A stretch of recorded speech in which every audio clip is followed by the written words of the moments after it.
बिस्मिल्लाहिर्रहमानिर्रहीम, अस्सलाम वालेकुम। मैं हूं नाइला भट्टी और आप देख रहे हैं पाकिस्तान न्यूज़ 4K।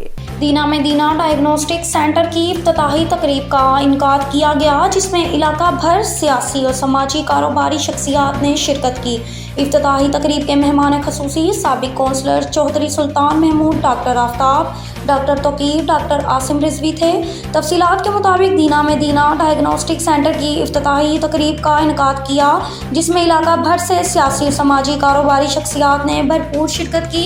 इफ्तिताही तकरीब के मेहमान खसूसी साबिक councillor Chaudhry Sultan Mahmood, doctor Tauqeer, doctor Aftab, doctor Asim Rizvi थे। CEO Dina diagnostic centre Mohammad Kashif Bashir ने मीडिया से गुफ्तगू करते हुए कहा कि अब दीना की आवाम को जेहलम या इस्लामाबाद जाना ही पड़ेगा। तमाम तर सहूलियात दीना डायग्नोस्टिक सेंटर में फराहम किए जाएंगे, जिसमें पैथोलॉजी लैब, बड़ी अल्ट्रासाउंड, फिजियोथेरापिस्ट, न्यूरोसर्जन के तमाम टेस्ट जदीद मशीनरी के साथ किए जाएंगे। इसके अलावा क्वालिफाइड डॉक्टर भी मरीजों का मुआयना करेंगे, जिस पर doctor Tauqeer, doctor Asim Rizvi, doctor Aftab ने खराजे तहसीन पेश किया। अब तक के लिए इतना ही। मज़ीद खबरों से बाखबर रहने के लिए देखते रहिए पाकिस्तान न्यूज़ 4K।